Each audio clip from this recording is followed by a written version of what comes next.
Are we too good for this? Absolutely not. I'm thinking we're back, gentlemen. So, welcome back to another exciting episode of Pony Express Radio. I got to tell you, it feels like eons ago. I feel like the Titanic meme, like it's been 84 years. We take 2 weeks off of the show due to various reasons, and we come back and like, oh, that's right, we got to get back in the flow of doing the show again. I hope everybody in the audience though has been getting their fill of the Old Glory Club content with the two excellent new shows they're bringing to you guys with American Spirits on Monday, which the 3 episodes that have gone out so far have been fantastic. If you people have not been listening to those, I don't know what you've been doing with your time.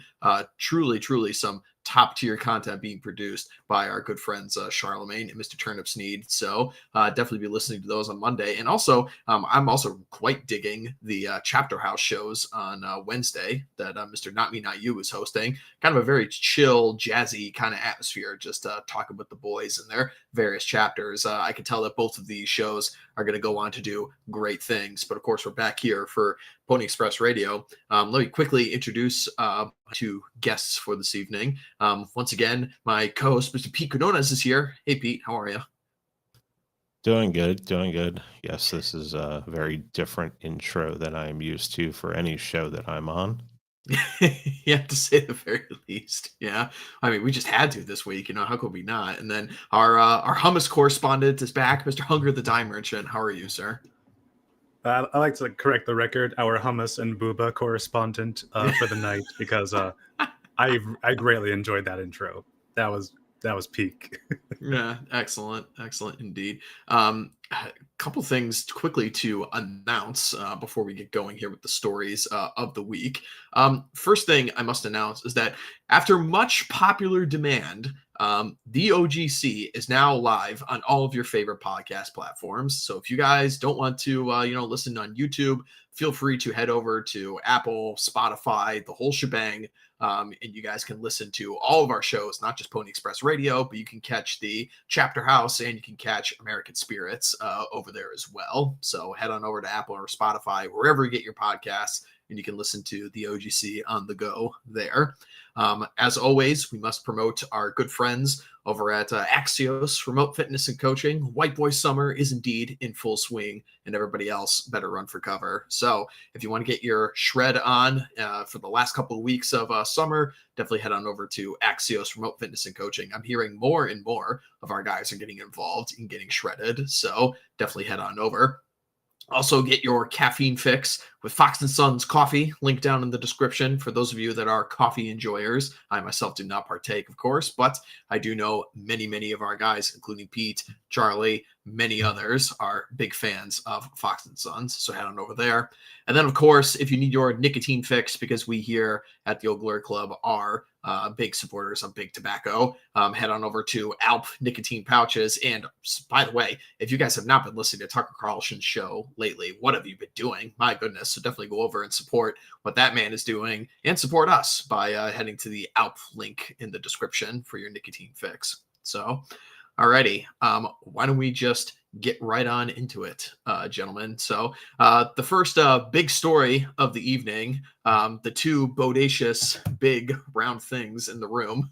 We have to talk about this Sydney Sweeney ad. Originally, we weren't going to actually add this into our discussions, but really just the eruption around the story and everyone going up into a tizzy about this one. And particularly, the left wingers freaking out with the 6 degrees of Kevin Bacon, after this, like, this is a dog whistle, they said jeans, and and anything that talks about jeans is mid-century German.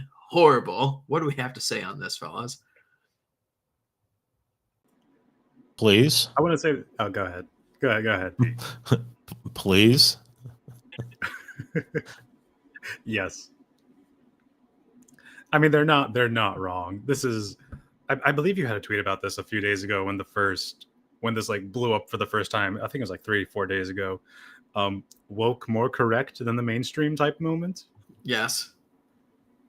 Yeah, that was basically my take on this whole thing. Like everyone just up in arms about like, wow, this is propaganda. This is, white supremacist propaganda or whatever, people are throwing out there. And it's just an attractive white girl doing a somewhat sensuous ad, and apparently this is just like the second coming of like mid-century Germans. And it's like, well, they're literally just saying the quiet part out loud. They just hate it's just always been about this. They just hate white people, man. It's always what it's been about. And our enemies are not only the enemies of truth, but they're just the enemies of all beauty in general. This is a very attractive woman having a very basic ad. I mean, compared to like the stuff that was going on in like the 90s and the 2000s stuff, this is like nothing. Well, I think our good friend Mr. Orrin McIntyre made a really good point about what I guess he really didn't pay attention to, when he would go into a Target or something like that. And he said this week he went into a Target and he looked at all the models that were on like the end caps and things like that.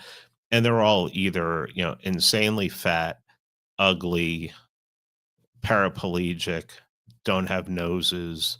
And so basically everything's been made ugly. And now you have a turning of the spirit of the age, and you have good looking women. There was one that I saw some TikTok meltdown with some nose ring thing where it was a guy getting out of a pool and he was talking about having good genes or something to that effect, and they're like, what the hell is happening? It's just they're not even hiding it anymore. Yeah, we're not going to hide it anymore. Fuck you. We're sick and tired of this. We put up with it. Fuck you. I mean, even if it's only for another 3 years. I mean, what are we going to do to make them hate us even more? That's the Say thing. some. They'll always hate you. They don't need a reason to. Yeah. So enjoy the it. point, And good. Yeah, the point on beauty is definitely the most important part. I mean, people in these circles are no strangers to the conversation of demoralization. I mean, I don't want to necessarily draw this conversation into like boomer slop. Like Libs of TikTok is famous for this, right? It's like, let's just find any troon that exists anywhere at any time that most people would never normally see doing the most egregious thing ever, and let's just plaster it all over your feed so you see these people nonstop, right? Like that's not exactly the angle that we're going for here, but it is important to bring up the fact that one of the most important things that should be a core part of our thing is just putting more beauty into the world. Like you should look presentable. This is why we at the OGC are constantly stressing like metaphysics of dress. People go look to Not Use excellent article on our Substack, and I still actually think that is the highest rated Substack article we've ever done on there is metaphysics of dress. Like how you present yourself to the world, not just in the way you dress, but also just quite frankly, good genes, like attractive people on front of in front and center and everything. It just puts people in a better mood.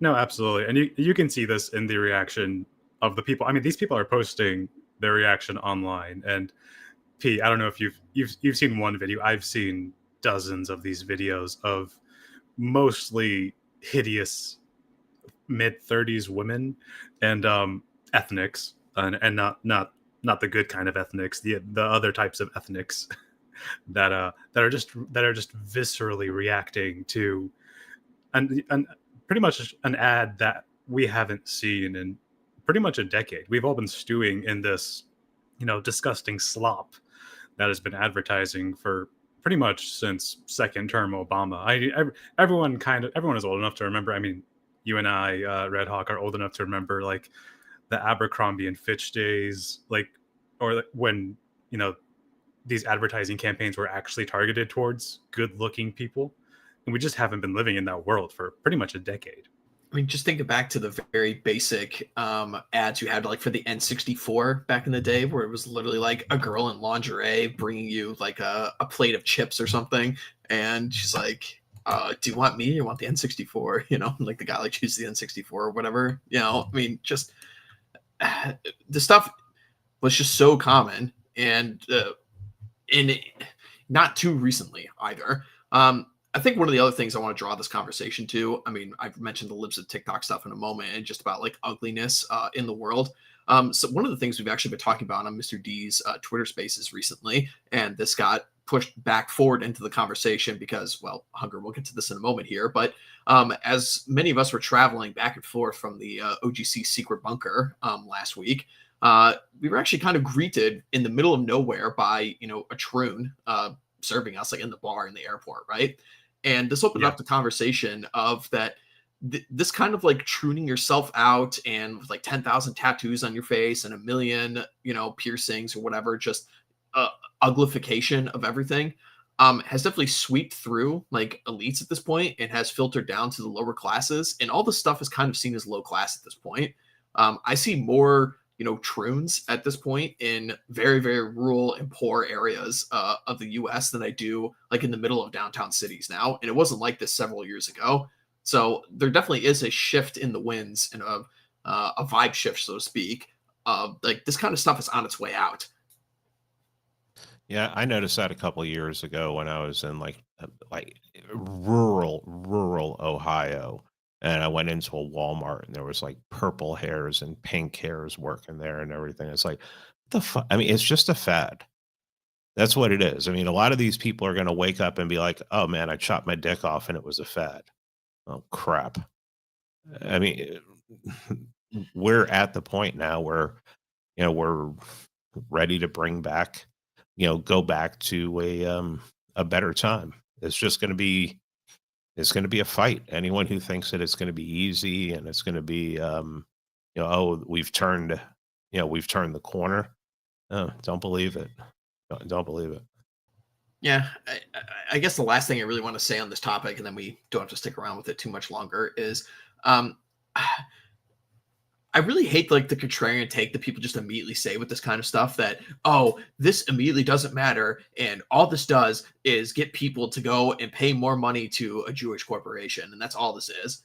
It's like, I mean, that's certainly part of it, right? Like, I'm not going to deny that, this is an ad for a company that likely, doesn't have any of our interests at heart whatsoever. Yeah, we all agree with that. But the point still stands that the vibe shift is here, and we should just be putting more objective beauty into the world, period. Regardless of, if some company wants to make a buck off of it, I'd much rather them make a buck off of actually promoting beautiful and good looking people into the world than the absolute monsters we've been seeing in times recently. That's absolutely right. I mean, like aesthetics matter. And as we're all aware, the online right, which doesn't really exist anymore, was an aesthetic movement, and when you put out good aesthetics, people reflect that back. It raises the bar for everybody involved. Like the reaction of the people who are screaming and yelling, mid-century German, is they see beauty and they recoil because they themselves are ugly. I mean, this is just basic human psychology, but everyone, this is like the thing this ad signifies is the preference cascade. Like, again, the vibe shift is another word, but like the preference cascade where everyone knows where the country is going at this moment, and people need to jump on board before it's too late. These advertising agencies are not dumb people, and they're not ideologically committed people. They have a job to do, and they know what sells. They can feel the vibe. They can feel the vibe shift. They can feel the preference cascade happening in real time, and you're going to see more of this. This is just the beginning of a deluge of things that are going to be happening of America looking more like America. Yep. You know what? One of the last points I'll just make right here is that you know what? She's an attractive woman. That's all I'm going to say, and I like seeing more of her. And you know what? I will say one more thing on this, coming from my old manosphere stomping roots and background, right? One of the things that has brought Sydney Sweeney to the forefront of literally everything, and I do have to give a shout out to my buddy Nuclear Caldillo for this, because he's I think that guy is like pretty much paid off his car at this point with all the engagement he's gotten off of Sydney Sweeney tweets. But this woman just isn't outwardly hating on men at all. And she actually seems like kind of sensual in all of the way she conducts herself in these ads and everything. It's like there actually is a bit of appeal to the male gaze here, which has been lacking significantly in the last decade or so. So, you know what? It's a nice win for the boys. I'll say that much. All right, fellas. Now that we've tackled this big bouncy topic in the room, why don't we go on to some other stuff? All right. So I kind of wish I want to like spin the wheel on this one, basically, you know, because of how nuts all of our stories are this week. But you know what? Why don't we discuss? We talk about things like the mask is completely off and people are really showing their true faces and everything like this. The guy who really just got the absolute gold star and the giant trophy award for this, like no one would ever believe, is Randy Fine, congressman down in Florida, right? Oh my God, I didn't know this picture was attached to it. Oh my God. Speaking of aesthetics and horrible looking people, my God. But anyway, so this guy decided that he was going to post on Twitter, release the hostages, until then starve away. So we now have an American congressman, Jewish American congressman, I might add, who not only has been saying some absolute garbage material about Gaza and Israel conflict. This guy also, of course, receives tons of money from AIPAC. I found it really hilarious that Tucker Carlson invited this guy to go talk to him on the show, and he was denied. So Ted Cruz went and stood in his place. Not that it was much better, but the American Jewish Committee said to this in response, the serious humanitarian situation in Gaza must not be taken lightly, especially by those at the highest levels of government. Implying that starvation is a legitimate tactic is unacceptable. All those in need of humanitarian aid should receive it promptly and safely. Our leaders must focus less on scoring political points and more on doing their jobs. Well, as a response to this as well, because this guy, quite frankly, just brought way too much attention to this certain group, AIPAC actually removed Randy Fine from their website, if you can believe that. So we finally found a politician that supports Israel that AIPAC doesn't like. Well, I'll say a couple things on this. One, just because the AJC and AIPAC are saying that doesn't mean behind the scenes they're not still supporting him. Oh, for sure. That is definitely something that, you know, these people do. Also, this is what it always comes to. They have this habit, once they get power, once they get any kind of influence, where they push too much. They push too far. And, you know, the more people notice this, the more elites who are sick and tired of these people, I'm specifically talking about WASPy, you know, old school WASP elites. I mean, I think people like Tucker Carlson and Colonel McGregor, they're just sick of this. And they're like, you know, this is our country. We built this. You know, you came here in the 1880s and you fucked everything up. And, you know, we see this spirit change amongst a lot of the people. And, you know, now we're going to, I mean, Tucker is full speed ahead. I mean, he had a lieutenant colonel, retired lieutenant colonel on the show today who was working with an aid agency over there. I mean, he just laid out what they're doing. I mean, just like one war crime after another, and like technical war crimes, not like, you know, he named them. He's like, okay, this is against Geneva Convention. This is against the Geneva Convention. You know, he talked about a kid that he had just come to try to get food. And then, you know, an hour later he's dead because they're firing bullets over their heads and everything like that. I mean, they're done. They're done. I mean, now, like any hurt animal that's dangerous, I mean, and I'm looking at this animal with an insane gunt. They're People in chat are calling him the Snorlax. They're going to try and take some people out. Probably will take some people out.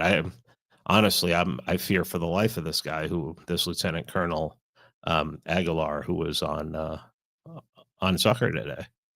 And but they're done.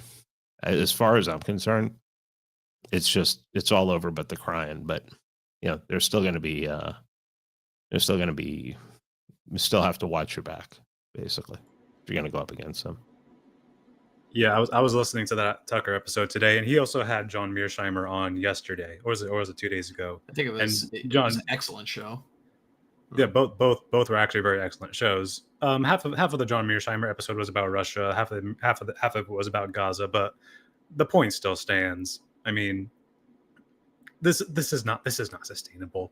And Israel, other than India, I cannot think of another country in the world that has had such that's reputation has flipped on its head so dramatically in such a short amount of time. And it's literally only countries like Israel and India, because Israel is committing actual war crimes. And like this retarded American congressman said, I didn't actually know he was the guy Tucker was supposed to debate. I didn't know I did not know God damn it, Ted Cruz subbed in for him at the last minute. Which is very interesting. They got the call to shut that interview down, and Ted Cruz decided to go step on the landmine. Apparently, I guess he thought he would do a better job of it, but it's actually kind of almost better that it was Ted Cruz that did it, because I guess he's a more well-known politician, and it's easier for people to see just, wow, even with one of these guys who ran as like one of the original Tea Party candidates back in 2012 is really just totally on board with this kind of stuff. Really? Huh. Yeah, and Ted Cruz tried to put the best spin on it, because Ted Cruz is not an idiot. But there was no putting lipstick on that pig. It was just not possible. But this congressman is like, you are a U.S. representative. You actually can't call for war crimes to be committed, or like acts that go against the Geneva Convention publicly on your Twitter account. I mean, the reason the AJC is pushing back on this is because this is actually incredibly detrimental to what they're trying to do. It's like, no, we don't want people to talk about this, and you're just openly saying it's like, oh, it's fine that you can do this. They have no problem with starving people in Gaza, as we've seen, and the starvation will get worse, but they do not want people to talk about this, because it will actually it's just not, well, it's not cringe to say it's not a good look. It's worse than it's not a good look. It's that people will actively start opposing what you're doing if you go against their moral foundation. And we saw this with the attacks on Christians in Gaza, which Israel has a huge PR problem trying to put a lid on. It's okay. They got Joel Berry pulling cover for him back over here. So, it's Joel Berry is actively making the situation worse for Israel. I mean, if I was Israeli, I would shut these people down, because this is absolutely not in their best interest. They can't help themselves. Yeah. They can't help themselves. Many such cases. This is their history.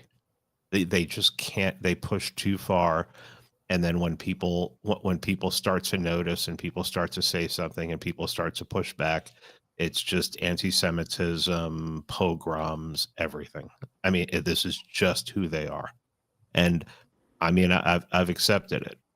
But it's just, Joel Berry, pretty much basically saying that any Catholic in Gaza is Hamas, which basically means that you're allowed to kill them. I mean, it's honestly just wild that let's just say that I'm not Tim Pool, where I'm like civil war, but some shit's gonna go down in this country someday, and whenever stuff like that happens, I will warn people. People will take it as an opportunity to give payback to people. No, 100%. There's gonna be blowback, and they will have caused it themselves, and they don't have the theory of mind to ever understand why this happens. This really, above all other things that are going on in our scene currently, like we could talk about like what's currently going on in the Trump administration, everything like that. We still have another 3.5 years of this stuff to see what we can do. But this topic that we're discussing right now is easily one of the things I'm most white pill on in our entire scene, regardless of the immediate outcomes of the engagement that's currently going on in Israel and Gaza. I think it's just plainly obvious to see at this point with the younger generations coming up in the United States. And as Hunger was mentioning earlier, the total PR disaster that Israel has had since October 7th. I mean, this country is just on its last ropes, man, as it's currently structured. Either, something is going to happen and shift here. I wouldn't necessarily say that the entire country is just going to be destroyed overnight, but I will say that the support, unconditional support that America gives Israel is on its last legs. It's like limping 1 foot into the grave at this point, and it is progressing more and more rapidly as the months go by. And you're going to see, and I'll make a prediction that'll probably turn out to be wrong. You'll see Rabbi Trump drop the rabbi. Oh no, 100%. Even he will. I think you've talked about this with Stormy as well, Pete. I think Bibi Netanyahu is going to be the scapegoat, and I think the future of Likud is pretty much over. And if the Israeli left gets back into power in Israel, Israel will look like a very different country, because there might legitimately be a risk of civil war, because the Israeli far right and the Israeli left are far closer to open conflict than we believe than most people think they are. Well, I think the problem, Hunger, is that there are people there, especially the Smotriches and the people who represent the settlers, who are way more radical than Likud. So it's 100%. just a matter of who is going to take over next. It's, I think that they should just embrace the whole Tel Aviv vibe and, get rid of the flag and run up the gay pride flag and just be, gay.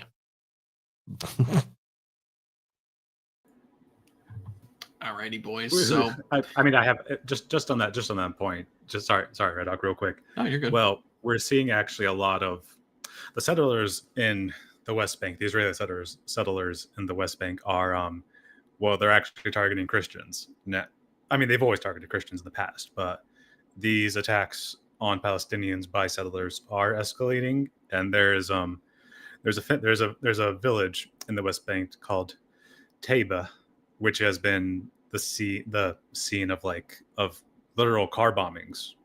The Israeli settlers are sending car bombs into this Christian village in the West Bank, and threatening to burn down the church, massacre the people there, expropriate more of their land that they've already taken a part of. But things are coming to a head, and the situation is just not good all around. Alrighty. So, speaking of other countries that have had just horrible PR over the last few years, people will know this, that I'm not a fan of flying in general. I much prefer to drive across these great United States. I like my wide open spaces. I like my roadside America. I like my national parks, and I like my Buc-ee's, and I just like the open road, However, to get to the OGC secret bunker last week, I was flying across the country. Another interesting note is that literally everybody who flew on that trip had some kind of delay attached to them. So whatever man can make the planes run on time can rule America for 100 years, as far as I'm concerned. Something needs to be done on the domestic front. It is so bad right now.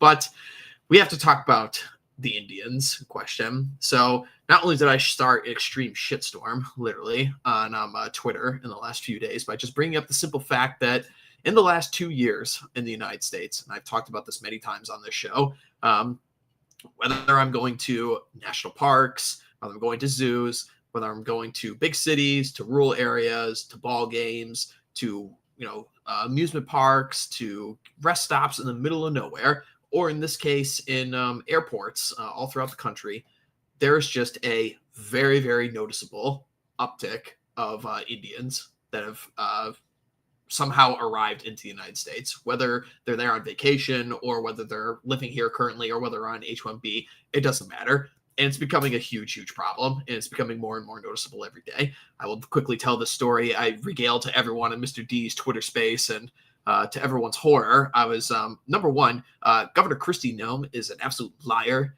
saying, you guys could take your shoes off the TSA. Well, I was forced to take off my shoes to go through the x-ray machine. It's bullshit. Anyway, so I go into the x-ray machine. I put my hands up, an Indian woman decides to not have any respect whatsoever for queuing or personal space or anything.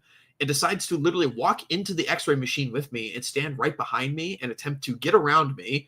When told by the white TSA lady to no, stop and go back, she then decides to just stand behind me and kind of like imitate what I was doing, holding my hands above my head. And I swear this TSA woman and I were looking each other in the face like we were both having a stroke. And I was like, what the hell is this? This is unbelievable.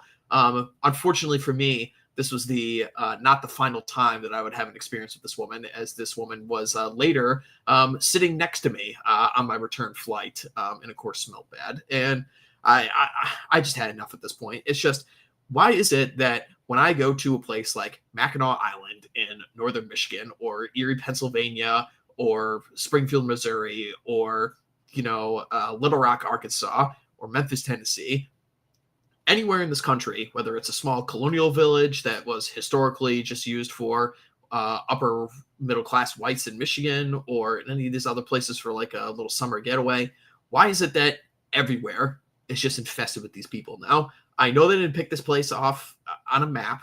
I know they didn't strategically think, I know the place I'm going to go settle is, Springfield, Missouri. No, these people are being placed in these areas, and we've already seen what has happened in places like Canada, in places like the UK, in Australia. And what's so amazing about this tweet that got 3.5 million impressions or whatever is all the comments basically were just people throwing their experiences in there as well of, I'm in such and such part of Maine, I'm in Texas, I'm in New Mexico, I'm in Montana, I'm in Seattle, I'm in San Francisco, I'm in the UK, I'm in Toronto, I'm in Perth, Australia, everywhere. Indians. Anyone, even if you have clear or you have a TSA pre-check, how bad it smells there without Indians. Look, I mean, I don't feel like my senses are assaulted enough whenever you're in a public place like an airport. Can we make these people ride trains? I mean, they like trains. I mean, we'll bring back some steam engines for them. They'll have to ride on the outside, but I mean, they're used to that. I can't. It's bad enough with the Shibuns and the friggin' bougie. No, I can't. It's horrible. Well, no, it is. Yeah, go ahead, Hunger. Yeah, I mean, you were mentioning this earlier about the bad PR of this country. What do you have to say? Absolutely terrible PR. Do you remember on the car ride to the secret bunker we were talking about this issue? It's like Indian man slides into women's DMs, obviously white woman, and oh my god, it's so fucking abysmal out there. It's just they've ruined the social nightlife of so many places because they're so fucking thirsty and they can't control themselves. I mean, they're worse than Arabs, and I can tell you how bad Arabs are, but they're absolutely worse than Arabs on that front. And just like they're just so obnoxious about it, and like they're very open with their ethnic replacement. Like I saw quite a few of the comments under your tweet when it came to the Indians. Oh yeah, they're such resentful people. It's crazy. They're like it's like there's 2 million Hasidim in the world, 2 billion Hasidim in the world. I mean, it's the closest thing I can come, because I mean those two groups are so much alike. It's ridiculous. So much alike. Scammy, stinky, rapey. Will slit their own relative's throat for a nickel. Oh, God. No theory of mind. So, No theory of mind or self-awareness. They're shameless people. Indeed. As much as I would love to just, turn this into throwing shit at a problem hour, I do want to actually circle this back to something that's a little bit more important. We've talked about this on the show for the better part of the last couple of years, and still remains very, very relevant. That these groups of people are highly ethnocentric, and they're becoming more and more organized in the United States. We brought up the issue many times of Vivek Ramaswamy and his bare feet running for governorship in Ohio. We brought up that character who filed the first impeachment hearings against Donald Trump in this second term here is a native of India, originally was born there. Guy could barely speak American. Then we have the issue of the giant monkey god statue in Texas. Like, it's only going to get worse. Okay. And this is something that is extremely important for people to bring up once again, is that illegal immigration absolutely is a problem. And we could talk about how ICE isn't exactly living up to the numbers of mass deportations that we would want them to. However, at least the ball is rolling on that front. We've stopped the funnel of people coming in on the southern border. The crossings are literally zero, basically, at this point.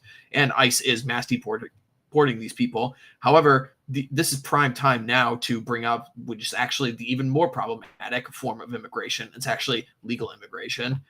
Even though these Indians and subcontinentals, many of them do arrive here illegally, actually quite a bit from the northern border in places like Maine, Niagara, even like Detroit, and other parts that connect to Canada. These people will arrive here illegally that way. But the main way these people get here is through chain migration via H-1B visas.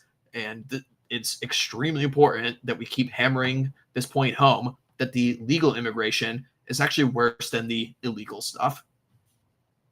Well, chain migration, yes, 100%. For the people who are already here, they'll bring in their family, their cousin, their mother-in-law, and whoever. But like, the actual amount of fraud is just unbelievably insane, because you can get a degree in, like, I don't know, like you can get a degree in IT, or you can get a degree in English or medicine in India, and they have no standards whatsoever. And that's how people, that's how these people who have zero competency get to the US. Like, just the absolute amount of fraud that is committed in our immigration system, facilitated by the subcontinentals that are already here.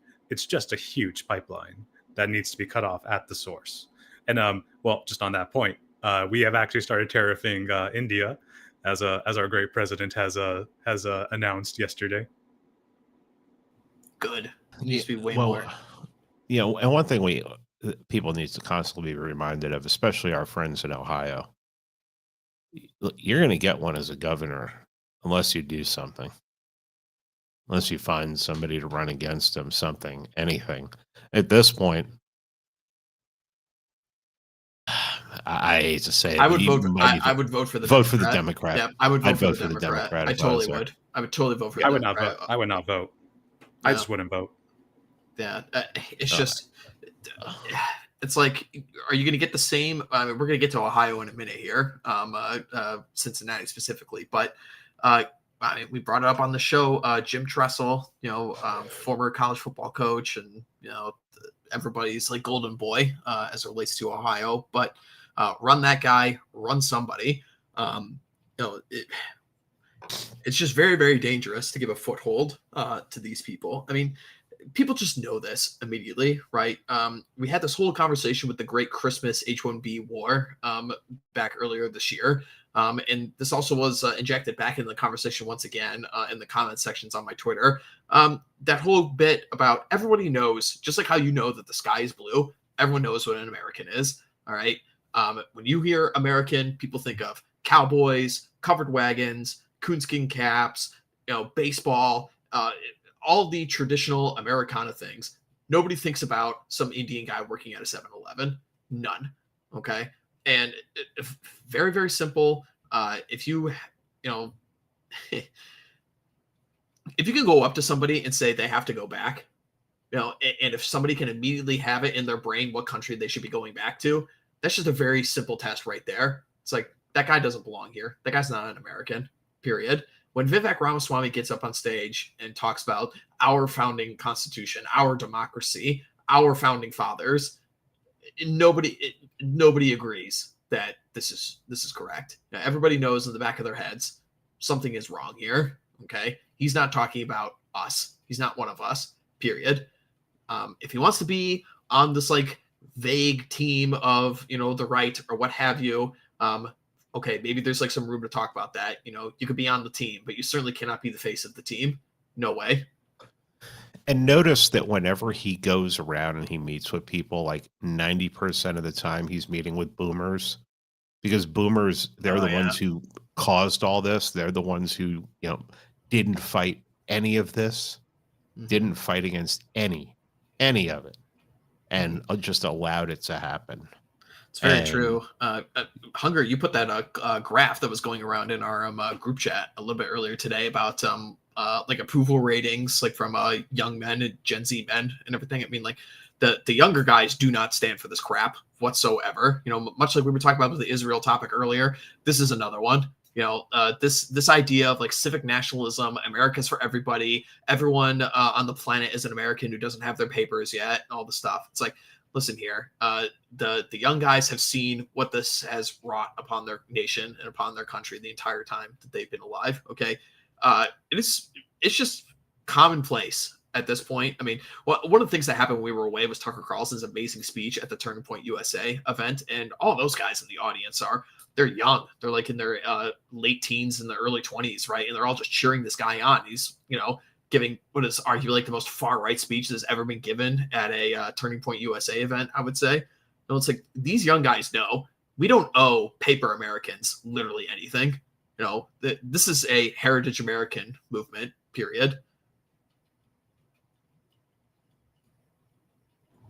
No, absolutely. And one of the best things about that graph, I think it was a YouGov graph where it's like men aged 18 to 29 have shifted 20 points to the right, and some Democrats are trying to cope and see it about this. It's like, no, you don't understand. You are in danger. They do not understand the ramifications of what they are doing and how much worse it could get.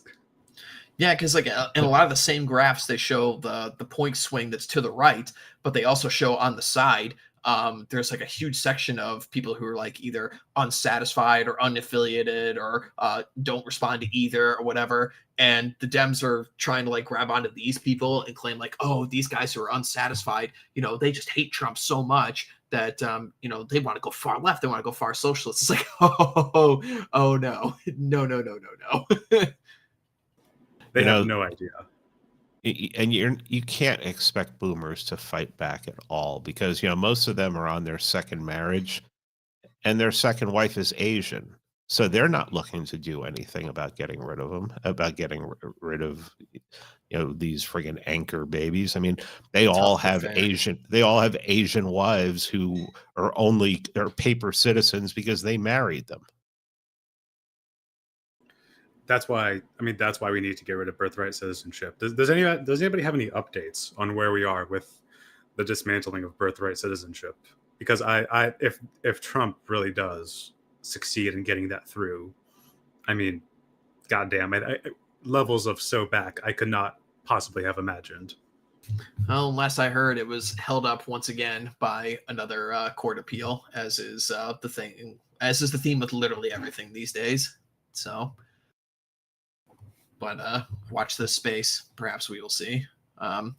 Alrighty. Well, so we talked about enough about the India question here for the moment. No, leave. Get it away. Let's go to Ohio. We're gonna talk about Ohio now, as we were just bringing up the state that Vivek Ramaswamy is attempting to run for governorship of. Ohio came in the news in the last week due to a jazz festival that was occurring in Cincinnati, in which some I just call it locals, decided to curb stomp and attack in packs, as they tend to do, a group of white people at the event in pretty brutal fashion. To which the police chief, which again, like, why are they always like this? Just how did these people get appointed? I mean, already at the start of it, like, women shouldn't be involved in law enforcement, it's boomers whatsoever. boomers fucking boomers, man. It's just every town, man. It's all of them. It's, we got one down here in the city that I live in Tampa too, and just like seeing this, like, this woman is just so shriveled and frail, and with the stupid, like, really short like haircut and everything, and it's like, how like, if you're like a sergeant or like an actual guy who's out there kicking down doors, grabbing bad guys and stuff, it's like, how could you take this shit seriously, man? It just boggles my brain. But let's listen into this creature tell us about how she's keeping the streets of Cincinnati safe. Another topic I want to cover real quick. Social media and journalism and the role it plays in this incident. And yes, guys, that's you. That is you. School marm. Social media, the post that we've seen, does not depict the entire incident. That is one version of what occurred.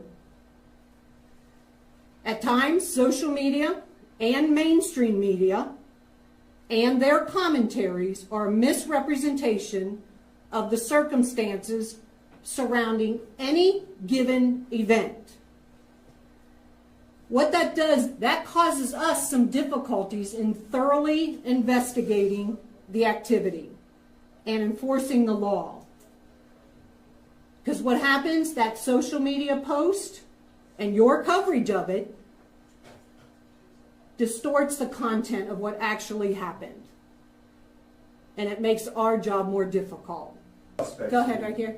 Thank you. 2 questions. Where were the nearest officers? In the central business section. They were working. They were both in vehicles, and like I said, they had to maneuver through the traffic. My second question is, you had said social media, news media distorted the content of what actually happened. What exactly was distorted? I understand that there was multiple views of the video, but exactly what led up to this? I mean, what was distorted? Yeah, so I think by the irresponsibility with social media is it just shows one side of the equation quite frequently without context, without factual context.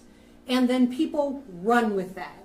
And then it grows legs and it becomes something bigger that we then have to try to manage as part of the investigation. So hold on.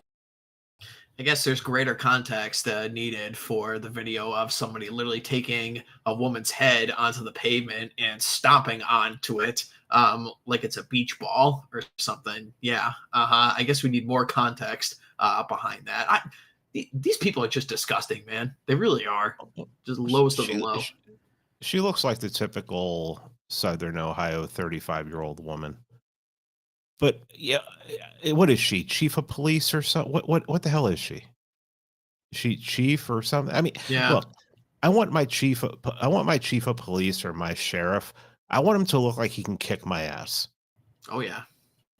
I don't want. I mean, you slap her and she's gonna cry. I mean, just look at how she addressed this whole press discussions. I mean, of course, like, the people in the media aren't actually even giving her tough questions, even as it is. Like, but just a softball like this, just school marming away, basically like, oh, well, you see, social media paints a narrative, right? And this narrative, right, can not show all the different sides of the story, right? So yeah, that's kind of like bad and stuff. It's like, bitch, you literally have people getting curb stomped and their heads flattened on the pavement by a certain group in the middle of a downtown music festival. And you're just like, oh, well, the bad part is that someone caught a video of it and it went around social media so much that now I have to get off my fat ass and actually go and give a press statement about it because I'm failing at doing my job. Yeah, that woman almost died. I mean, the victim of that attack literally almost died.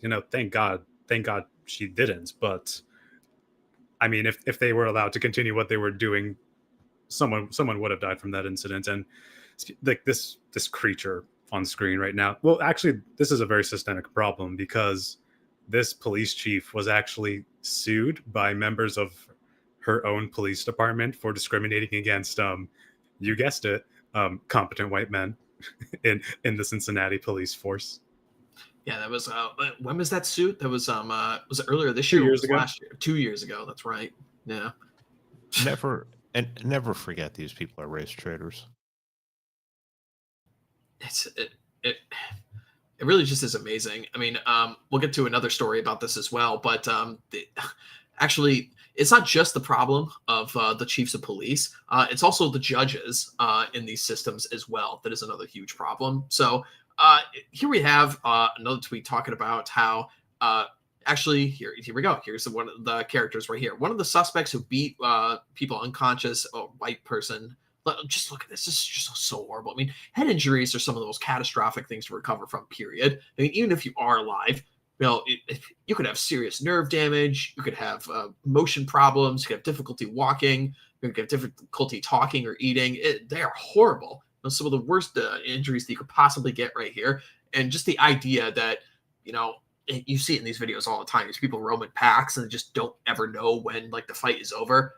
Not that you should even be fighting a woman to begin with, right? But it's just like, oh yeah, we're just going to stomp this person into the dirt. But anyway, Unconscious at a Cincinnati Jazz Festival was released on a $4,000 bond with only 10% requirement, so $400 check required to be posted. It's just like, oh, okay, yeah, $400. This guy's right back on the street. Yeah, I mean, we just don't have to live like this. The simplest thing, the simplest concept in humanity, no matter where you would go in the world, should be freedom of association. And there is no reason that we have to share anything with these people. Sorry. I mean, it's a point that people bring up in our circles so often that at the height of the Middle Ages and European civilization all throughout the West, they executed roughly 1 to 2% of the population every year when people were committing various crimes, which is why so many of our societies turned out to be very low crime areas. And it's just like, under what possible circumstance could you think that this is a good idea to just release this guy right back onto the street when he just engaged in this level of barbarism? Oh, it's just literally just go find a tree and be done with it. There's no excuse for it. There's just no excuse for it. These people have to be removed from the general public for safety. There was a time in this country not long ago where people were allowed to handle this on their own. People were expected to handle this on their own. It wasn't that long ago that not every inch of this country had law enforcement.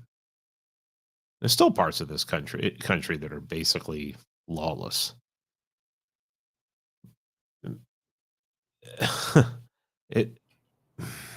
Yeah, I'll point people to the American Spirits episodes that we've had thus far. When our gentlemen were discussing Albion Seed, they actually had a section where they were talking about this very topic and how the word lynch actually is an American word.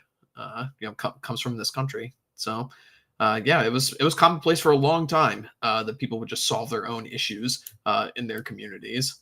I mean, when we have a giant nation like this, stretches sea to shining sea, don't always have law enforcement presence there, and it was expected that people would just deal with problems, deal with their own communities. And we were a freer, safer society when we did. Yeah, something libertarians like to forget. Yeah, very, very, very true. I mean, my mind always goes back to there's like that clip that gets shown around fairly frequently. It was that one guy in the 80s who ambushed the child pedophile that was abusing his son when he was taken off the plane at the airport and just blew his head off like right on live TV. That guy was like acquitted of everything and just just free to go. very, very different country than where we live right now. But so it just goes to remind us once again that the local elections are the stuff that matters, because a lot of these city councilmen, these prosecutors, these judges, in many jurisdictions are just voted on. You can just vote these people in. And this is what happens when you throw in far left lunatics in your major cities, and you wonder why people can't walk around the streets at night when guys like this are let out on $400. It's like you can get that one day like peddling for money on the street. Also, when your head law enforcement officer is a whammon. Yeah, that too. Yeah, I mean, the only solution is the Bukele solution. Yeah, because there are certain laws that prevent people from taking action. Yeah, it's very true. Eventually, men are just going to have to come back in control and seize power at this point and just say, enough of this crap, enough of this school marming nonsense.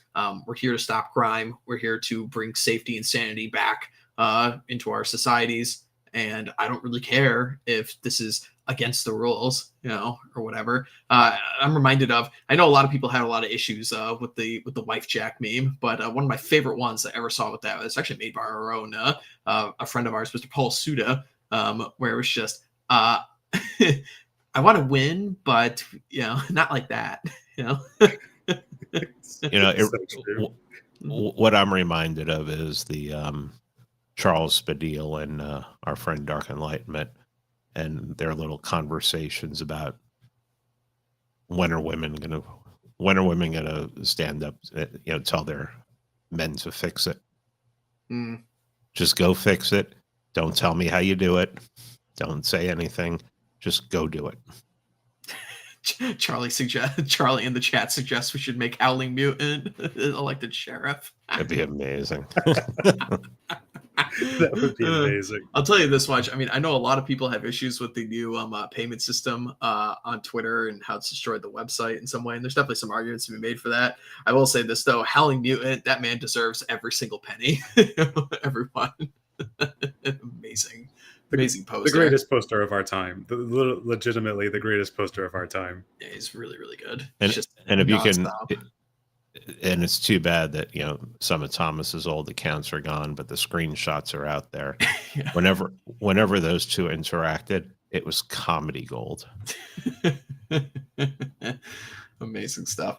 Well, we have a couple more stories to talk about, but first we must get through some of these super chats as they are piling up. So let's go back to the top here. And thank you very much, gents. I know we took a couple weeks off, so it's always nice to see that the chat is popping once again with our regulars returning.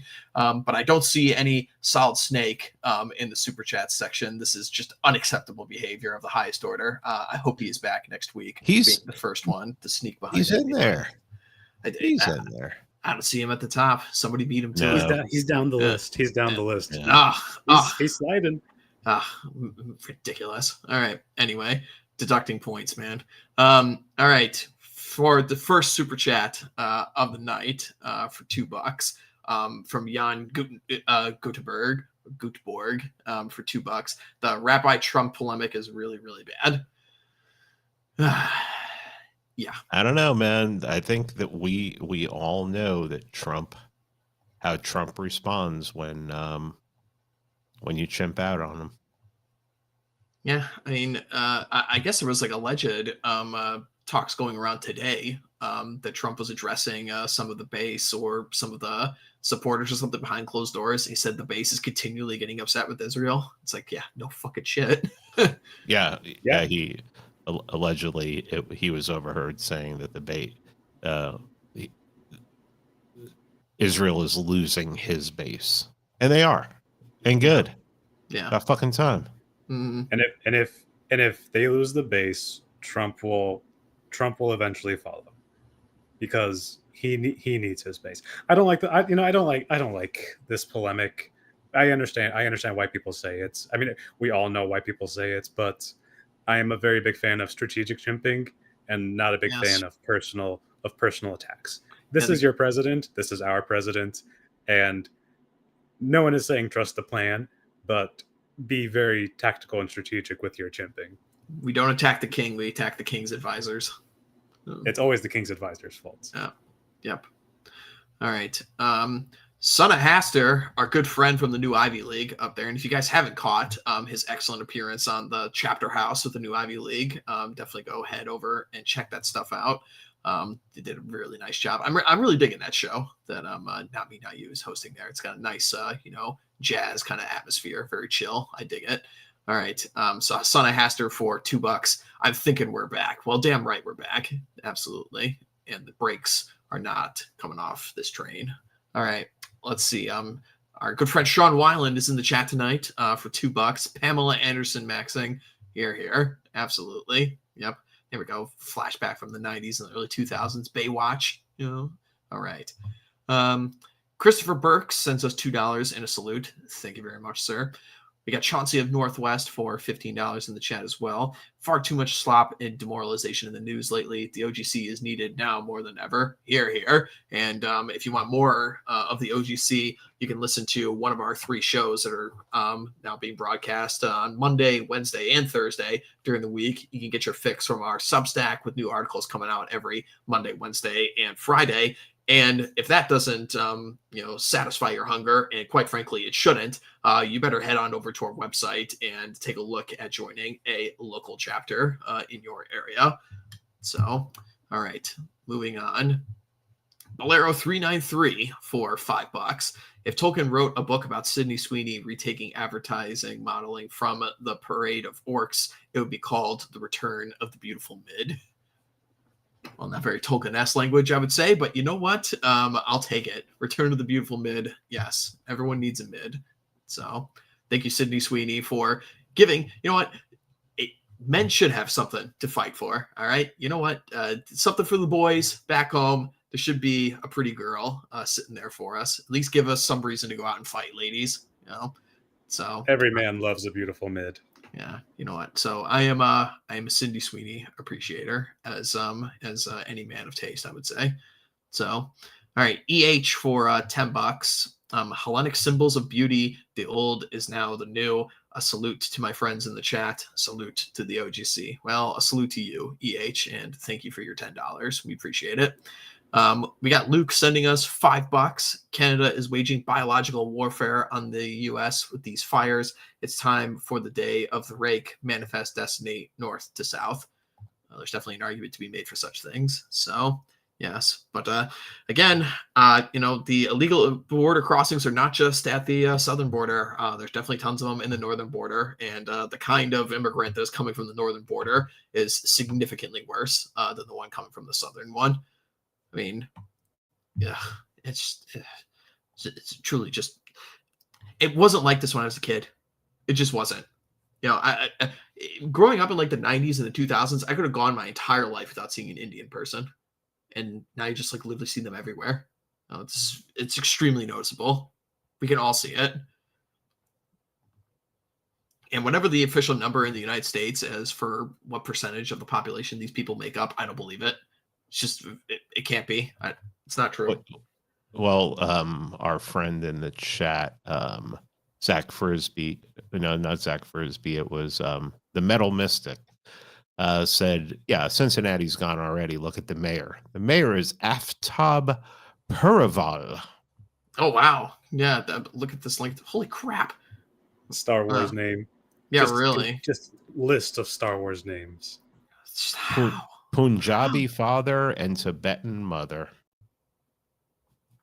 Yeah, Ohio. I'm sorry, guys. Vivek is going to be your governor. Hang it up. Move south. Move somewhere else. Wow. I don't know what is going on there, man. Crazy. Just another ethnic group fighting over the scraps. And just another piece of the pie. It's dark times are ahead, folks. All right. Let's see. We got Bolero 393 once again for $5. I've gotten kicked out of 109 restaurants. I'm about to be kicked out of another. Shame on this restaurant owner. Why is he doing this to me? Yeah, why indeed. Romega for $20 says, God bless you all. Well, thank you very much. We appreciate it. And God bless all of you in the chat. Airmag Discourse for $5. Salute to my brothers. I'm currently on a dinner date, so I'll have to watch later. My only advice: control your Spurg and have fun. Salute, gentlemen. Yeah, maybe you shouldn't be having the OGC, Pony Express Radio playing while you're having a date with a nice lady. I hope she has as big a cans as Cindy Sweeney. So good luck to you, Aramaic Discourse. Don't scare away the hose. Yeah, do not scare away the hose. As Stephen Carson says, don't scare the hose. All right. Maple Copperhead for $10. Salute, gentlemen. The new programs are great, but I missed my Thursday night fireside chats. Also, Tikkun Omla, but for Israel. Let's see. Enrico Palazzo for $10. Sydney Sweeney doesn't season they jeans enough. Yeah, I'm sure that's the criticism that many people are leveling these days. All right, we got Infernal for $5. Rural PA is absolutely deluge in Indians. Only thing, keep a lid on things as boomers. 18 to 35-year-old chuds beyond dumb with them. Yeah, it's very true. They don't know what is coming. Yes, it is, sadly. And it's not just gas stations and Dunkin' Donuts. Yeah, it's crazy, man. It just wasn't even like this not even 5 years ago. And even more so 10. You just wouldn't see a single one of these people, like literally ever. And now they're just everywhere. Seasider for $10 sends us a salute, as he does every week. Thank you very much, Seasider. Eventually, when we do build the great OGC headquarters, there will be a wing of the building. This is the Seasider room of saluting, or whatever. The Saluting Hall of Fame. Yeah, exactly. Yeah. All right, we got Christopher Burks for $5. U.S. versus Wong Kim Arc, Reach, page 96. Very important. I'm not familiar with this. This is clearly some case of some kind. People can look that up in their own time. Infernal sends us another $2. Chapter House, very good for IRL organizing tips. Absolutely it is, which is why people should be listening to it. In addition to the excellent conversations and the good job that the host does on that show. I got like competitors now for hosting, top awards on our streams. So, all right. And we got a Dash for $5. I hate to say it, but I can't do Alps. They put spots in my gums. I did some Googling and the pouches are made in India. Do they hurt any of your gums? I actually prefer the shape of the Alp pouches more so than the like Zins and other products. I just think they do a better job. And to my knowledge, they are not made in India. The packaging that the box is in is made in India, which, whatever. If people have like issues with that, take it what you will. I will say this: the cans that Alp are in are junk compared to the other ones. They're a bitch to open, and I do kind of like how Zin has the top where you can put the spent ones in it instead of just looking around for a trash somewhere. But I do prefer Alp to the other nicotine pouch products. I will say that. All right, and we got Herb Seasoning for $5. What are Pete's thoughts on the H&K LEM trigger? I was thinking about getting one on my P30L.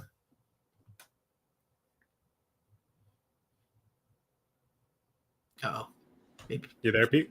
Maybe Pete walked away. Sorry, here I am.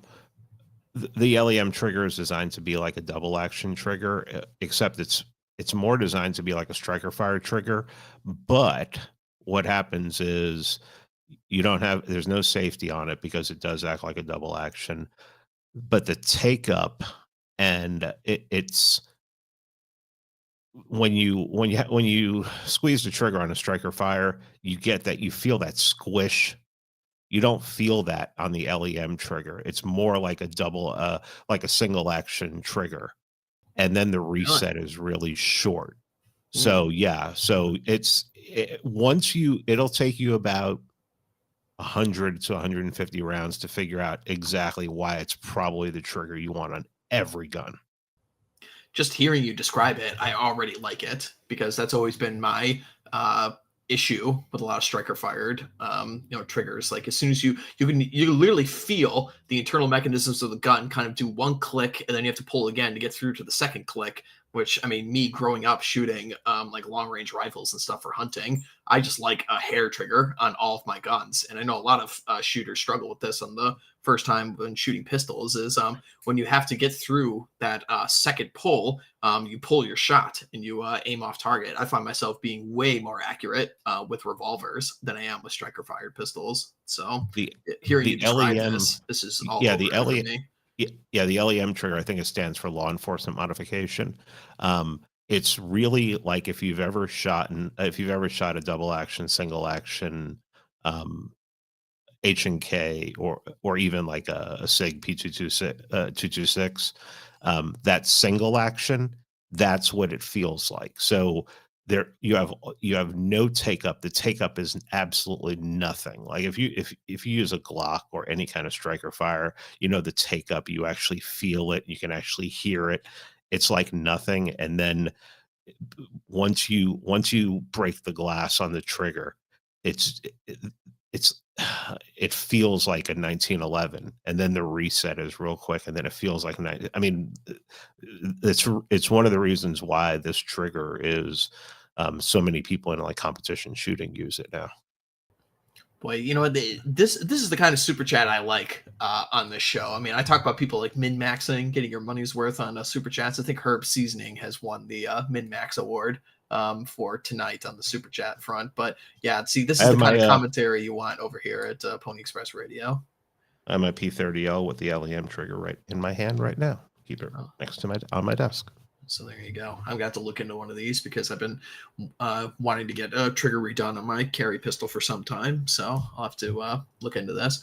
Anyway, that is us caught up on the super chats. You know what? This is actually conveniently a perfect segue into another topic we had on the list tonight. Why don't we just go to it right now? So in the wake of the discussion of what was going on in Manhattan and New York earlier this week with a mass shooting, we're not really going to talk about the details of that one too much because, there's definitely some interesting things coming out of that one, like the fact that a Blackstone executive was shot and killed out of that. So I don't know, either random act of randomness or could be potentially intentional. Who knows? But one of the characters who decided to mouth off once again, and I still can't believe, I do have to blame Joe Rogan for this. He's like single-handedly brought this guy to the forefront, and he just like will never go away. It's literally if Reddit was a politician, and of course I'm talking about Mr. Andrew Yang. So this clown decided to weigh in on this recent shooting. It's too easy to get an automatic rifle in America. Now,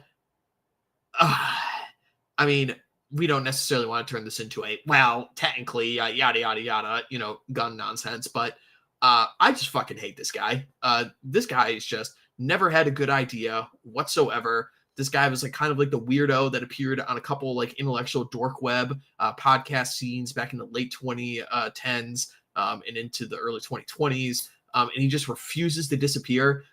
He's just like literally the meme candidate from Reddit who's like, oh, everyone just needs universal basic income. And I know this guy is just engagement farming with this one because I know I've heard him talk about gun issue before. He knows this is just a blatant lie, but he's peddling it anyway.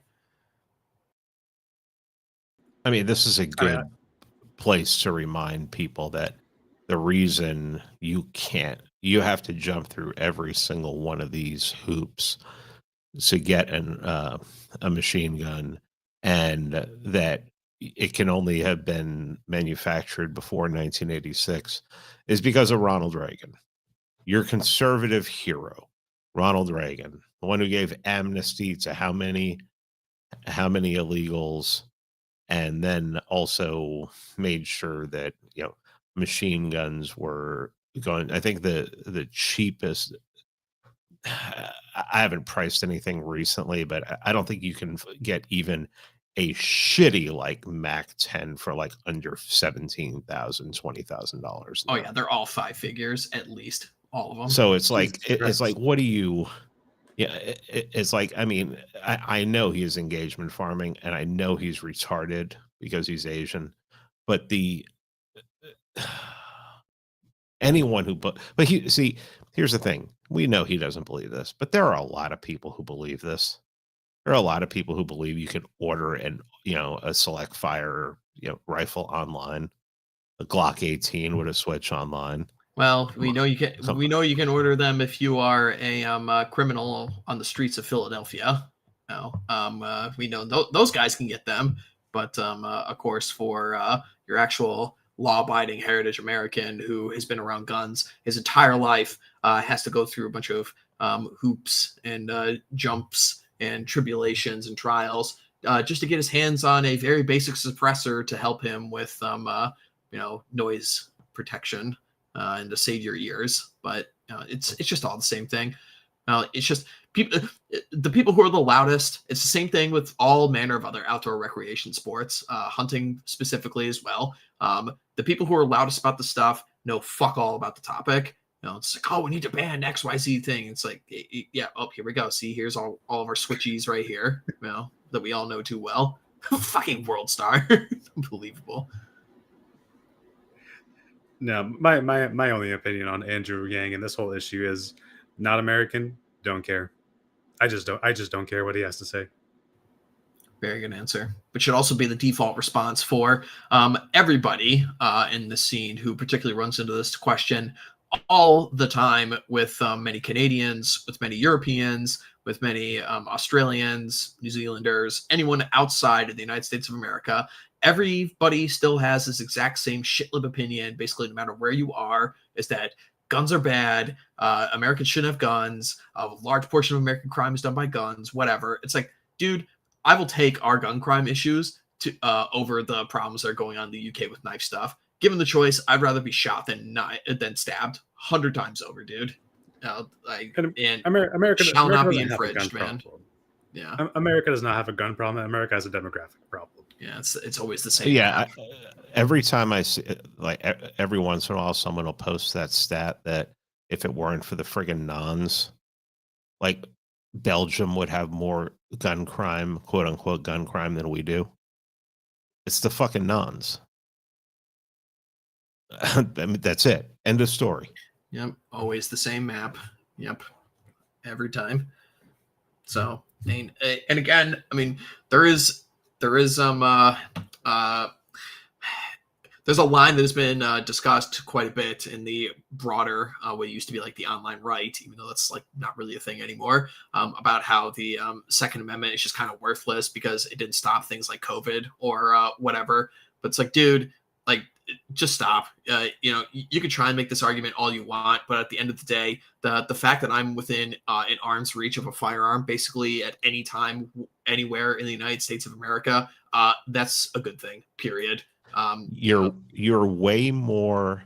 I mean, the percentages are so much higher that violence is going to be committed against you by a private actor rather than a public actor. That's the reason why we have guns. It's not for, at this point, it's not for the government. No one's going to use it. It would be foolish to use them against the government, but there's nogs out there.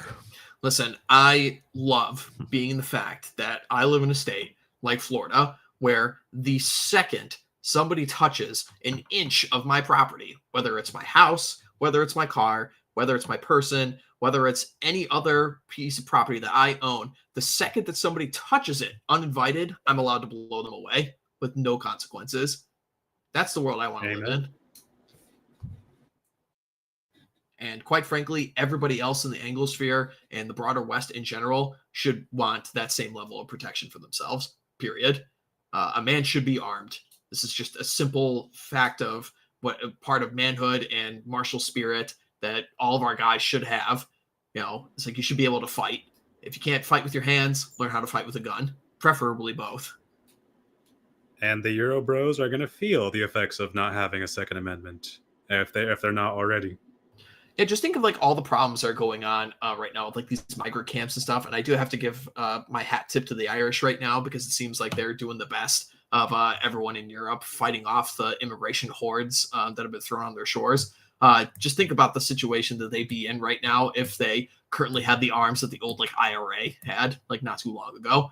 I mean, it would be a very, very different situation. You know, like the stuff going on in like Southport, or you know, all the various rape gangs and everything like this. I mean, listen, America's got its problems with various kinds of crime here, but I will tell you this: like the kinds of horrible mass and ethnic rapes going on in the UK would not happen in the United States. It just simply would not. People would get shot.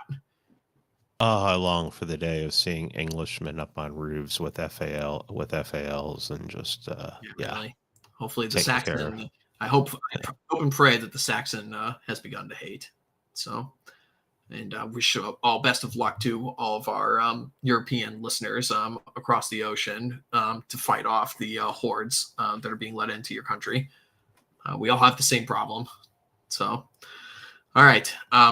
Let us abandon dunking on this twat, Andrew Yang. And you know what? Speaking of Europeans, Donald Trump was in Europe this week. He actually had a meeting with Mr. Keir Starmer, the current Prime Minister of the UK over there. I did. I don't know if we have this clip here. I don't think we do. But did you guys see how it was like Keir Starmer was getting out of the limo and walking up to Donald Trump, like up on the steps and shaking his hand? It was almost like Donald Trump was inviting Keir Starmer into like his own country. it was kind of amazing. But that is what happened. I mean, he does own his own golf course in Scotland. It was his property. I didn't know it was at his property. That's amazing. Yeah, Donald Trump's like, nah, I'm not going to the Prime Minister's house, whatever. He can go visit me up at my spot in Scotland. It's just, this kind of the alpha Chad move. I will say that. No, I mean, you can't not love him. You just I will say this. I mean, listen, like all of us here do not think that Donald Trump is, you know, the second coming of Jesus, right? You know, all of us have criticisms of the man and his administration, right?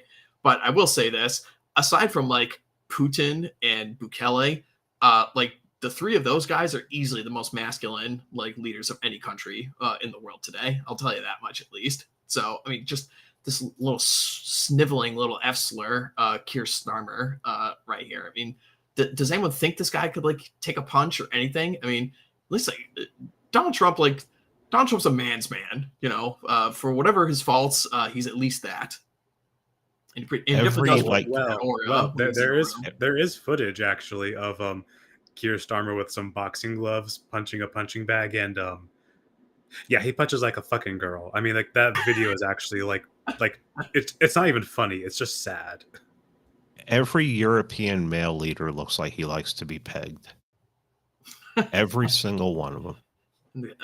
In the case of Emmanuel Macron, I wager that's actually true.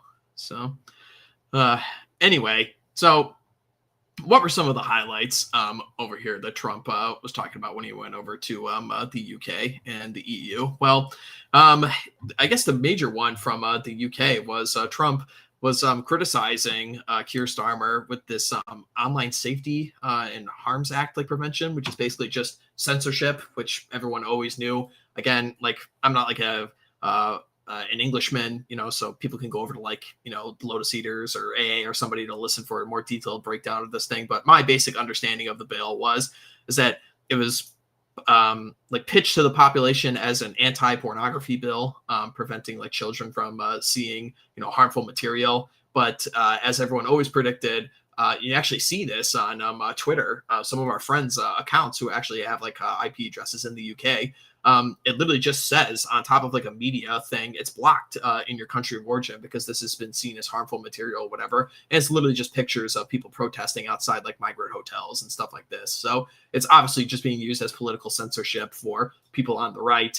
And that was Donald Trump's biggest bone he had to pick with Keir Starmer over there.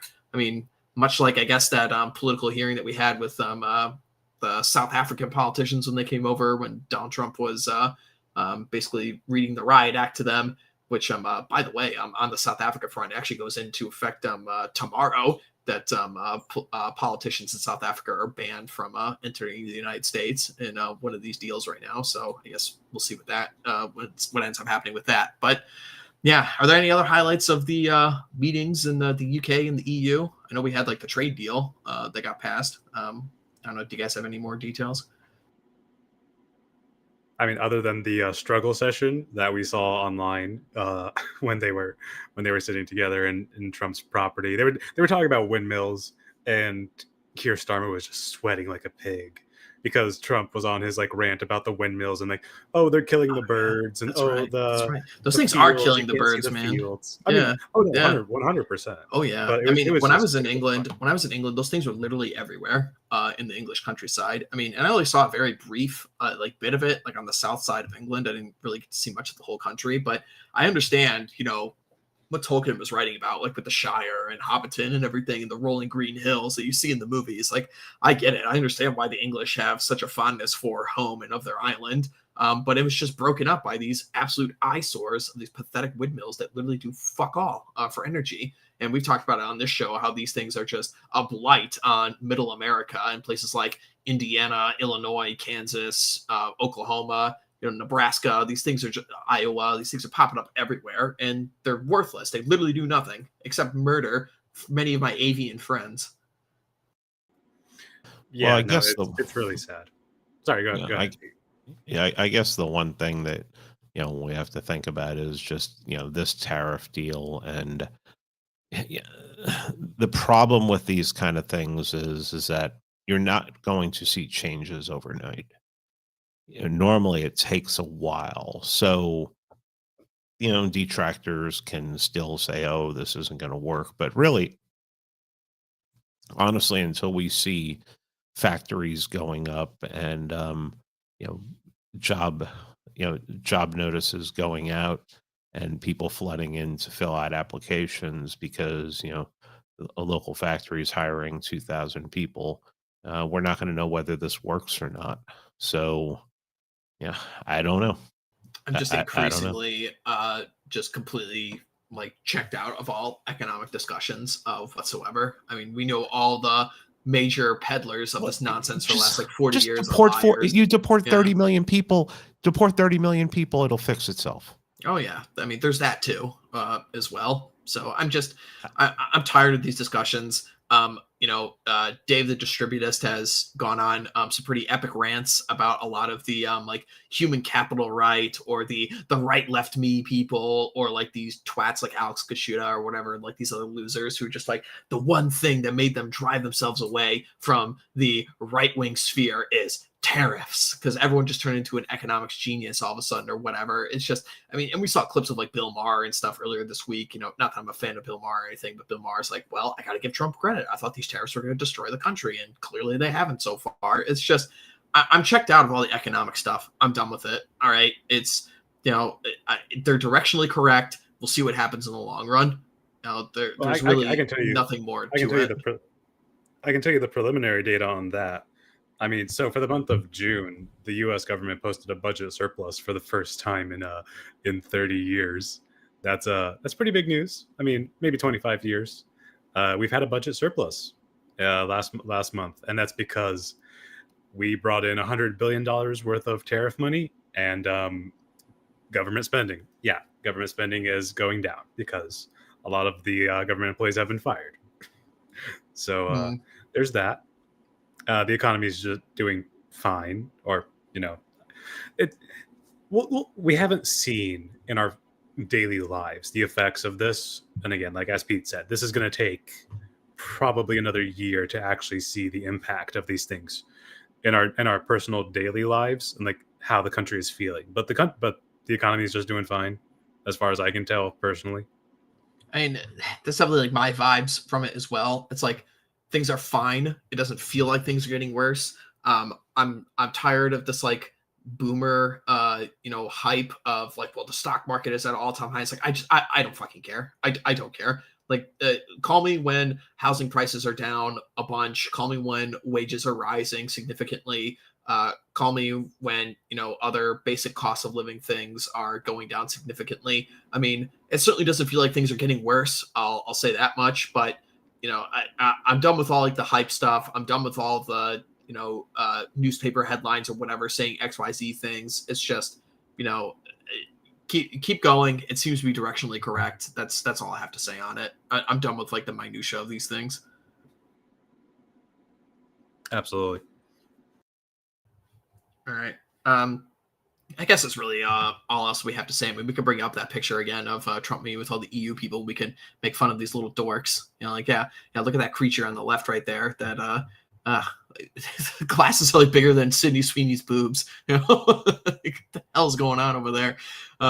Stephen Miller looks like he's having the time of his life, though, right there on the top right. But anyway, so is there really anything else to report about this trade deal that we have with like the EU now? It's like, oh, okay, I guess they're going to start paying more for defense, allegedly, right? And then they're boring as shit. We don't. Yeah, Just exactly. start load up the friggin' cattle cars and start deporting people. Yeah, exactly. It's just this again. Once again, it's just the issue. It goes back to literally everything. If you want to fix housing, if you want to fix the economy, if you want to fix wages, if you want to just fix the actual demographics of the country, which everyone voted for, if you want to fix the fact that our national parks are overflowing with people and our public places aren't fun, education costs everything, just fucking deport more people.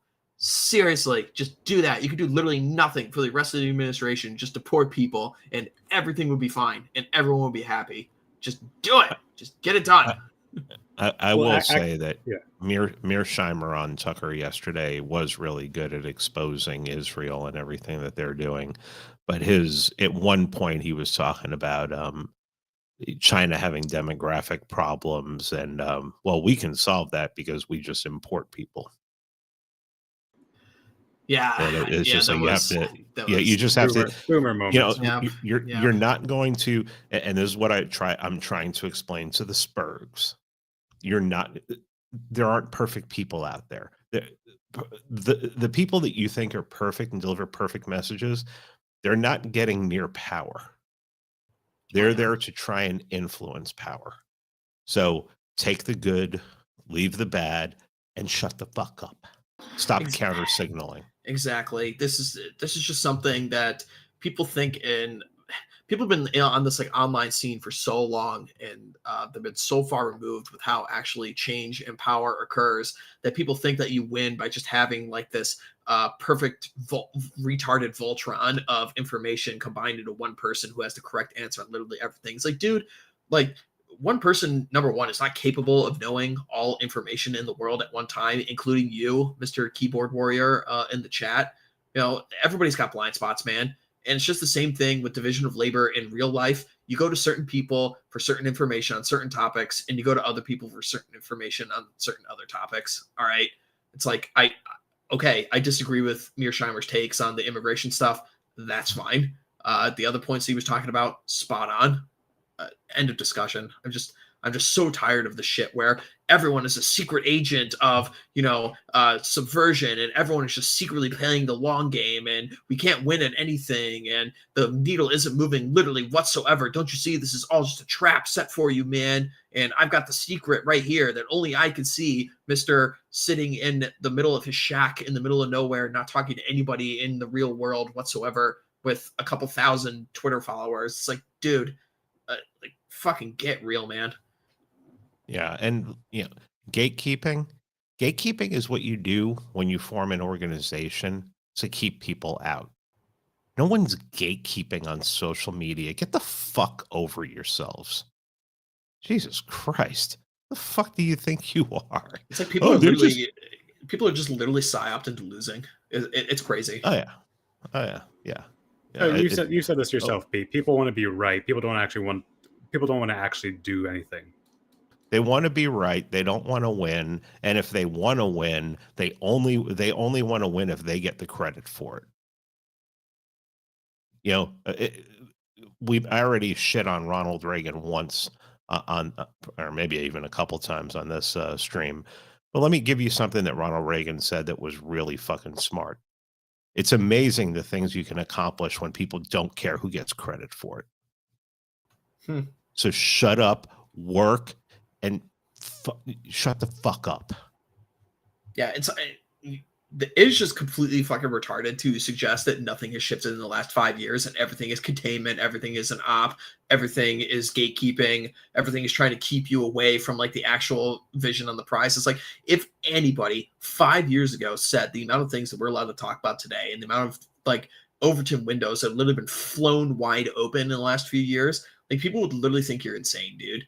Like, just stop. This is just stupid at this point. It's like, just admit the fact that you were incorrect and you were wrong. Come on side, start being useful. Just like these little ankle biting weirdos at this point is, I just can't believe it, man. I really can't. Yeah, and if you catch yourself in this mindset, just remember, it's not about you. It's about your family, about your children, about your nation. So fucking act like it. We fight for people we'll never meet. Very true. All right. Why don't we go on to our final story of the night, which, as the thumbnail has pointed out, a great American man, unfortunately passed away in the last week. One Mr. Hulk Hogan. I myself was not a big fan of pro wrestling by any means. It just wasn't my scene. But I do know that this man touched the hearts of millions of Americans. Why don't we listen to this excellent clip of the old Hulkster himself? Crazy? You want me to throw more beers out? You want me to body slam somebody? You want me to body slam Kamala Harris? I said, do you want me to body slam Kamala Harris? You want me to drop the leg on Kamala? Is Kamala a chameleon? Is she Indian? Okay, I like it. Ow. I'm gonna get heat for that one, brother. That was not me, that was the beers talking. I love it. How? Sheen Indian. Yeah. And of course, this man was not only a great American, but also a good friend indeed of Mr. Donald Trump. People will indeed remember his famous shirt tearing scene at the RNC last year, just after the president was shot. So rest in peace to old HH here. And he will be missed by millions of people around the world. So I don't know. Were either of you guys into pro wrestling by chance? Can you speak on this man a little bit more than I can?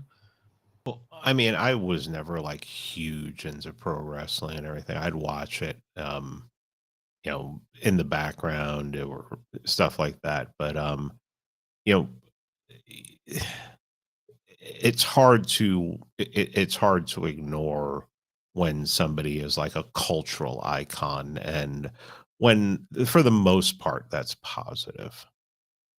So everyone's going to have their problems and everything. And also let's remember that basically he didn't do it. It wasn't his idea, but he allowed certain forces to use his a tape of his being leaked to take down that awful fucking Gawker website. 100%. I mean, the good for him for literally body slamming some journos into the dirt and sinking what was one of the most horrible tabloid magazines of the time. So you know who did that, right? No, we know who did that. Yeah, it was literally Peter Thiel.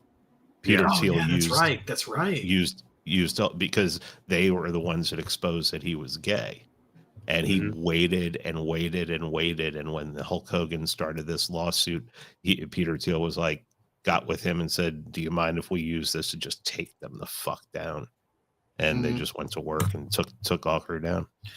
Good. Always nice to get a scalp of one of the enemies. And everyone press S in the chat to spit on journos because they always deserve it. So which is another fucking lesson that someone that you don't have to agree with 100%, maybe even someone that you despise, can take down your enemies for you. Yeah, very true. Very true. The way, the journos are still not over it. They were dancing over. I'm sorry, Terry Bollea is his real name. Rest in peace. God rest his soul. Terry Bollea is Hulk Hogan. They were dancing on his grave, the journos, on Twitter a couple days ago. And, yes, absolutely spit on them. You do not hate these people enough.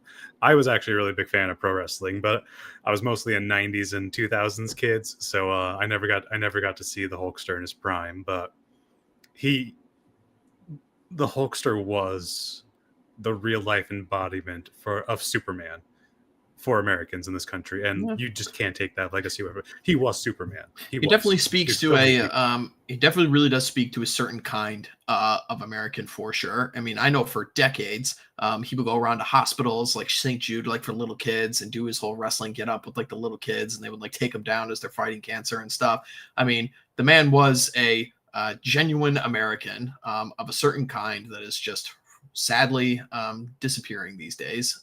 Less and less are like him every day, and he will be sorely missed. So everyone put an F in the chat for old HH here. And I was told that he found Christ later in life, like a couple of years before his death. He was baptized. So let us hope that so we can all take some joy in that, that hopefully his soul was eternally saved. So rest in peace, Mr. Hogan. You will be missed. Let's go through the last bit of the super chats and we will wrap it up for the evening, gentlemen. So let's head over to Machiavelli sucks. Being white is great for $5. Revolvers are safer. Trigger pull is heavier, however. Well, I mean, modern revolvers are, but people will know this. Actually, in the Old West, people would actually carry with only 5 rounds in it because galloping on your horse could actually set off one of the shots. So, but yeah, I guess you could say that. I mean, safer is a relative term when you're talking about something that blow someone's head off. But I mean, a single action revolver is fun, but like, I mean, most revolvers are, a fucking pain in the ass especially if they're double action only. I mean, they just take forever to shoot. It's like a 10-pound trigger pull. It's like, my God. 10, 18. Yeah, it's ridiculous. Yeah. But I mean, I don't know. It's definitely it's an American gun. I'll say this, the revolver really just does have a very Americana feel to it. They're definitely American weapons. So I think everyone should at least have one. I mean, I've got a couple that are really fun to shoot, but definitely wouldn't be something I'm carrying. Moving on to our good friend, Templar Cringewalker, who recently was on Benjamin Boyce's show. I listened to that recording not too long ago, so that was good. Head on over to that. Cringewalker's got a lot to offer. He's a pretty sharp guy and a frequent guest on this show as well. So everyone should be subscribing to his Substack and watching him on Twitter as he puts out some of the best propaganda in our whole thing. So for $5, a casual reminder that since 2023, the UK has had more police than soldiers they're preparing. Oh, yeah. I mean, it's as an observer from, 3,000 plus miles away across the pond, it seems like something is getting ready to burst over there. As I said before, hopefully the Saxon has begun to hate. So I wish all of our friends in the UK power in overthrowing some very, very evil people who have done damage to their people and to their country, and getting all the foreigners out is a top priority over there. So, all right. Any other concluding thoughts, gentlemen, tonight? Or shall we wrap everything up? Let's wrap it up. All right. Pete, you've always got something going on. What do you have to promote, my friend? Just released an episode today with Dr. Matthew Raphael Johnson, which is not an episode of 200 Years Together, where he did a little lecture on a piece that Karl Marx wrote, I think it was in 1843, called On the Jewish Question. And it's very interesting. It's an hour and 15 minutes of looking at the Jewish question from the left. Interesting. Well, definitely everyone go check that out. Mana Yud Sushi has snuck in under the wire the last minute here for $5 super chat. It's depressing how many people would be happier to be beautiful losers than an ugly winner. Boy, is that true. Very, very true indeed. I had someone, I'll say this a couple weeks ago on my stream. I said I'd rather win than be right. And this person said that, you can't win if you're not right. And I'm like, well, the Bolsheviks would like to have a word. Yeah, exactly. The last several hundred years are knocking on your door, sir. God, what a fucking stupid statement. Ideologically possessed, man. Yeah, really. Ideology is the enemy of order. That's literally like just like conservative talking point 101. Like right there. It's just, oh well, if we don't have our principles, then what do we have? It's like, how about victory, dude? Like just fucking idiots, man. All right. Hunger, what do you have to report, sir? Anything to promote? Nothing for myself, just at Hunger Die, DYE on Twitter. And I want to promote two people's streams. Good friends of the chapter, Yiz the Eunuch and Newsfist just had a stream on exactly that issue, the online rights, the online safety bill that is really destroying free speech in the UK, which is also coming to America. I mean, there is a proposal in the Senate to do the same thing. That's to bring that type of restriction on speech to the United States as well. That bill is actually in the Senate right now to make us look like exactly what the UK is going through, which absolutely needs to fail. So go check them out on their stream. And then and then another stream I'd like to show is next week. The Delaware Crossing Society, the Philadelphia chapter of the OGC, will be on Chapter House, and look forward to that. Oh, yes, definitely. Be sure to tune into that. I will make the announcement once again, if you weren't here at the beginning of the stream, that you can now listen to all of the Old Glory Club's shows. That is Chapter House, Pony Express Radio, and the excellent deep dive conversations going on American spirits. You can listen to all of those now on your favorite podcast platforms, Spotify, all of your favorite ones. So go listen over there if you don't like listening to it on YouTube. All right, for myself, I don't particularly have any outside appearances to shill at the moment. I was recently on with Last Things, John Slaughter on Last Things' channel, talking about the legacy of the Manosphere. That was an interesting conversation. And here we go. We got Hammer Rain coming in for $10. He sends us a salute at the very end of the stream. Thank you very much, sir. We appreciate it. And the only other thing I could say is that there was some whispers of an event occurring in Florida in December later this year, and just watch this space. There'll be some announcements made on that one probably within the next couple of months. So that's all I have to promote at this moment. But of course, everyone be sure to keep your eyes on the rest of the OGC